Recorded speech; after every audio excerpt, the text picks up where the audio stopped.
Hey Lake Point, Pastor Michael here to get you caught up on the third week of our series, It's Just a Phase, so don't miss it. A series focused on parenting. Now, parenting may be the hardest thing you'll ever do, from sleepless nights to desperate prayers to empty bank accounts. It's a tough job, but here's the thing.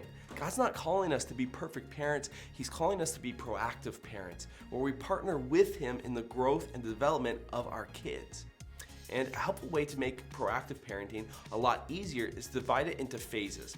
4 phases to be specific. You've got the discipline years, 0 to 5, the training years, 5 to 12, the coaching years, 12 to 22, and the friendship years, which 22 plus. And when you divide parenting down into phases, you know exactly what the focus or goal is for you as a parent at each stage of your child's development. And this week, Pastor Roy focused on the coaching years.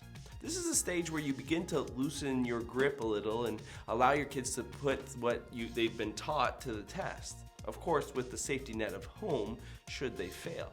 You want to train your children to discern what is God-honoring and good for their soul. You want to help them read and react to life situations in a way that is best.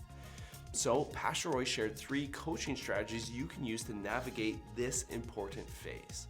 Strategy number 1, cultivate conversation. One of the goals as a parent is to be one of the main people that your kids come to in times of trouble or worry or concern. In order to do that, it's important that you have an open line of communication. That line of communication should begin in the earlier years, and then during the teenage years, you need to fight to keep it open. Because the truth is, amongst the mood swings, hormones, grunts, and seemingly irrational tears, your teenager wants to have the type of relationship that they can come to you and with their problems and with their questions. And you want that too. But you probably feel like you don't know how to initiate it without them feeling like you're lecturing them and they don't know how to ask. I mean, there's a communication breakdown that happens if you don't work on it. Now, a good coach knows that not all of their players respond to the same approach. You might have one child that is an open book. The second they walk through that front door from school, you're hearing a play-by-play about their day. Then your other kid who grew up in the same house with the same parents almost seems like you need to bring in an interrogator just to get anything out of them. So maybe you offer to play a video game with them, and as you're playing, you steer the conversation in the direction you want it to go. If you're able to figure out the best approach with your kids and the conversation is given room to be a two-way conversation, not one where you just download all the knowledge you have, then your kids will open up to you more and more. The second coaching strategy is to let them fail. In Florida and around the Gulf of Mexico, there's a major threat to the survival of sea turtles, lights. When a mother sea turtle climbs up onto the beach to hatch her eggs, at one point in time it was easy for her to find a nice dark beach. The reason that the beach needs to be dark is because once a baby sea turtle is hatched, its natural instinct is to move towards the light of the moon that's reflecting off the ocean.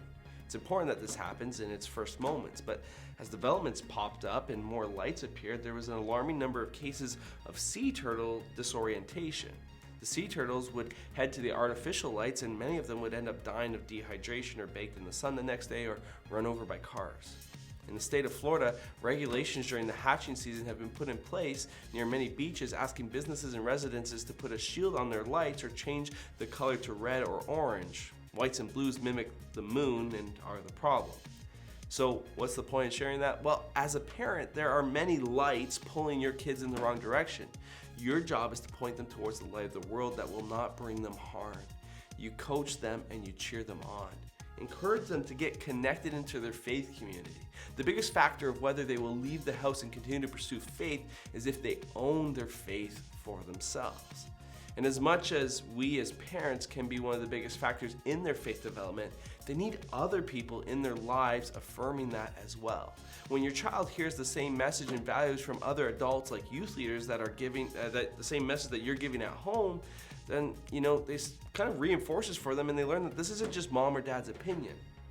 Now, back to sea turtles, the other threat for them is that required education was that many people would go down to watch this incredible scene of the number of baby turtles crawling across the sand to the ocean, but the turtles struggled to get to the ocean, and so people with good intentions, they would go and they would pick up the baby turtle and they would carry it to the ocean to help it out.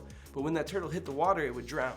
Because you see, that turtle needed to struggle. It needed to fight its way across the sand because that's where it built up the strength and muscle it needed to swim.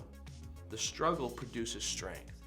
Instead of picking up the phone and calling in sick for your teen at their part-time job, they need to make that call.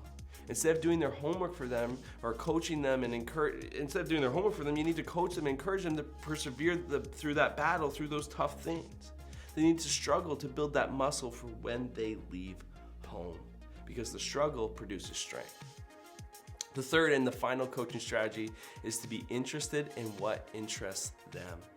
Basically, find out what your kids love to do. Allow your kids to discover their own interests, and then you embrace that thing. Too many parents have a thing that they love, and they try to, at best, force their love of it on their child, and at worst, they live through their child to make up for all their unrealized dreams. Now, dads are usually the worst for this, especially when it comes to sports, but moms ain't so innocent either. Just watch an episode of Toddlers and Tiaras. Don't be that parent that lives through your kids that only ever drives a wedge in your relationship. I mean, you had your shot at the big leagues. You had your shot as a ballerina or a singer or whatever your dream was. This is not your chance to do it over through your child. Allow them to find their interest and support them in it. So remember, friends, if you want to be a killer coach during the coaching years, cultivate the conversation, let them fail at times, and show interest in what interests them. Well, that's all for this week. Enjoy jumping into discussion questions. I'll see you next time, and don't forget, it's just a phase, so don't miss it.